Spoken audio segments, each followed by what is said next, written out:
Goldsmith, and we are behind the scenes at the Industrial History Center with two pretty familiar faces, Executive Director John Mayer and somebody who's been involved with the Amesbury Carriage Museum Industrial History Center really since day one, Peter Hoyt.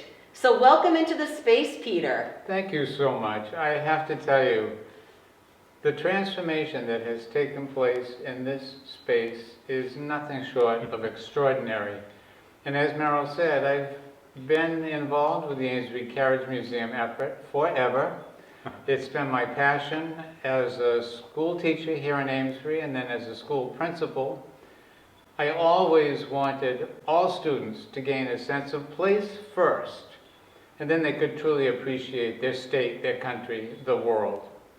To that end, we would take monthly field trips to places of historic note around Amesbury to learn more about our community, and now to have this center as the focal point for our educational community, for students from the elementary schools, the middle school, the high school, the private schools, our Innovation High School, to be able to come here and take advantage of the resources available in this space is just phenomenal.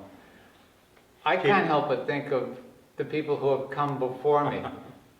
I had the pleasure of serving with Holly Patton, Margaret Rice, Harriet Woodson Gould, my cousins Betty and Ernestine, Teeny Goodwin, and countless others who gave their lifeblood, sweat, and tears to the Amesbury Carriage Museum effort. And then, of course, Meryl, as you know, when we had the good fortune of inviting John Mayer to serve as our executive director, he helped us to see that while Amesbury is Carriage Town first and foremost, it's so much more. It is so rich in terms of our industrial past, whether it's textiles, boat building, hat making, automotive industry, carriage industry, just amazing. So my breath is taken away as I walk into this space. Peter, your comments, really are very kind. And, I can almost remember my starting week, which was, I've just finished my 5th year here. And, you bring the perspective of all the work that went on to make what we've done here possible. It really is a community project, though. And, certainly as executive director, I've lived this, but we've succeeded because of people like you and people in the community who've really shown the same kind of hopes and beliefs that you have.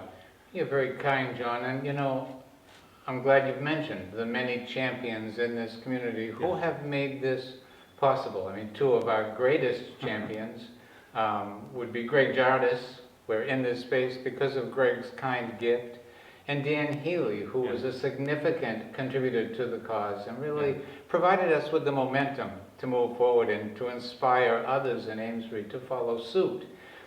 One of the other things that makes me so proud to be a native of this community is that we have many natives and people who are just so devoted and so committed to what is best for Amesbury. I see no reason, John and Meryl, why this space, the Industrial History Center at Mill 2, can't and won't become just the heartblood of this community, quite frankly, given where we're situated, beautifully situated in the upper mill yard, close to the Boyle Drug storefront, the counting house, just so many opportunities for young and not so young to learn more about this vibrant community. Yeah. I think the fun part is about to begin. We worked very hard. I mean, it's 2.5 years from the time that Greg made his gift of this space, and we began developing our plans and starting our fundraising to get to this point. Finally, we're about to put the fundraising behind us. We have a little more to go, but when we do that, the fun part's going to be how do we activate the space with the programming, with the school activities, with public workshops, the wide variety of things that are going to happen here.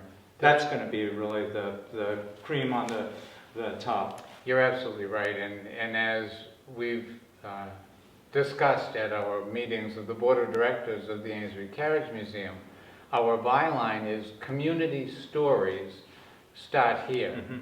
And as you in particular in your industrial archive group have dug deep with your research, we have discovered there are so many stories yet to be told. That's right.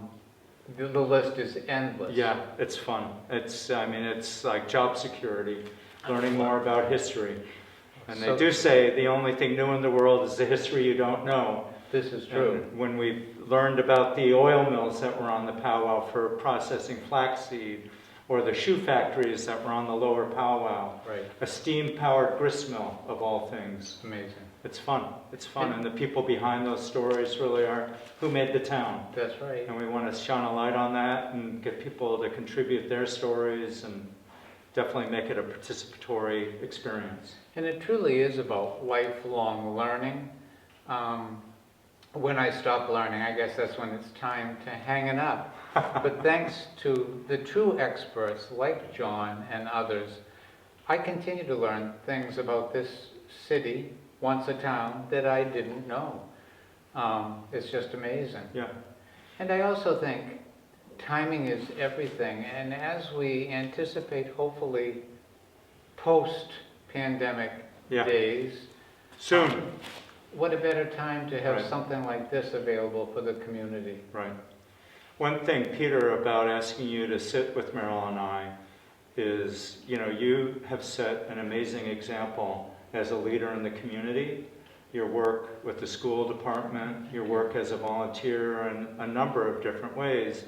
I mean, we want to celebrate you explicitly, but I think also you are an example for others who want to get involved and make a difference in the community. Oh, thank you You so do much. amazing things. Well, John, we live what we learn. And I speak for both myself and my wife, Patty. We are natives of this community. Both of us are descended from two different of the 18 original settlers, myself from John Hoyt and Patty from John Bailey. But our parents, my parents, Patty's parents, lived lives of community service. Yeah, And I think that's a lesson that right. we've learned, and we've tried to walk that talk, that it's Yeah. important.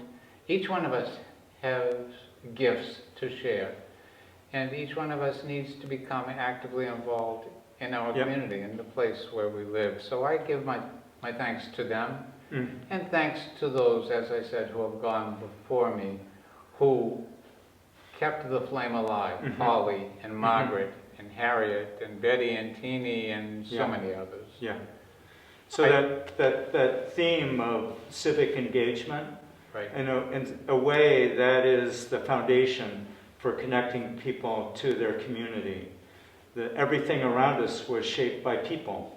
And when we understand the stories of those people, and we can learn that you too can play a role Absolutely. in making your community something special, I think more than anything, that's the lesson that we want to encourage here.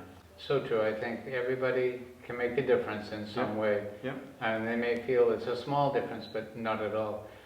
You know me, whenever I have the opportunity to give a bit of a plug for the Amesbury Carriage Museum, I'll do so. And given a recent generous gift we received from Mr. Healy, we find ourselves just $60,000 away from reaching our goal. So I would encourage Yeah. those members of our community who are thinking, what can I do Right. to support this effort? Make a donation. Yeah. We'll Thank be you. Peter. Yep. delighted. Right. Industrialhistorycenter.org, and you will see all the information there. I know, Peter, we've been shining a spotlight on you and your family and your continued involvement over generations here in Amesbury. How does it feel to be sitting in a space that was constructed during a pandemic? And it's like this close. I mean, the walls are painted, the floors are covered up right now because we want to keep them pristine. Pretty much the furniture is here. I mean, the windows and the doors, and today it's a beautiful day and they're working on our patio.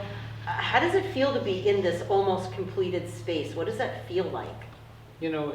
It's almost beyond words to express what I'm feeling. I mean, there are so many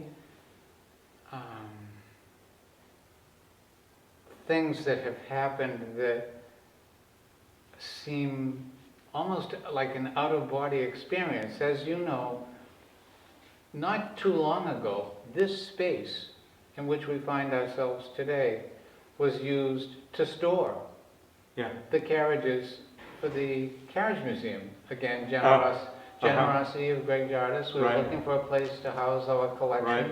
And Greg said, well, I've got this space downstairs, why don't you move them there? And to think that we've come full circle Uh-huh. and we're back Right. in this space. And you're right, coincidental is it? Pandemic then, pandemic now. It's Yeah, just- I didn't even think about that, Peter. That's very true. yeah. Yeah. So, you know, I sit here with incredible gratitude to so many people who are with us and those who are no longer with Yeah. us, who had the stick-to-itiveness to stay with the Amesbury Carriage Museum effort Yeah. and to make it happen. Yeah. I've shared with John and others, my good friend Holly Patton, rest his soul, always said to me years ago when we were meeting in Margaret Rice's barn on Lions Mouth Road, having Carriage Museum meetings, he would say to me, Peter, the carriages are the thing. And I gotta believe that Harry and friends, wherever they are, know that Yeah. we did it. Yeah. We're there. Yeah. The carriages and Yeah. other industrial resources in this community are the things. Yeah. Well, we're so close. I think with the recent gift that we got from Dan Healy, we've started our agreement to build our canopy. We've signed a proposal to do our planning with Matt Bailey and Mountaintop Landscaping. So there's a sequence of work that will lead us up till June. And we think sometime towards the end of June, we'll have our soft opening here. And we're not quite sure how far we'll be with our finishings inside with the exhibits, but there'll be things for people to see and share and celebrate. And it'll be a great, great day when we open our doors. I'm Meryl Goldsmith, and we are behind the scenes with Peter Hoyt and John Mayer at the almost completed Industrial History Center.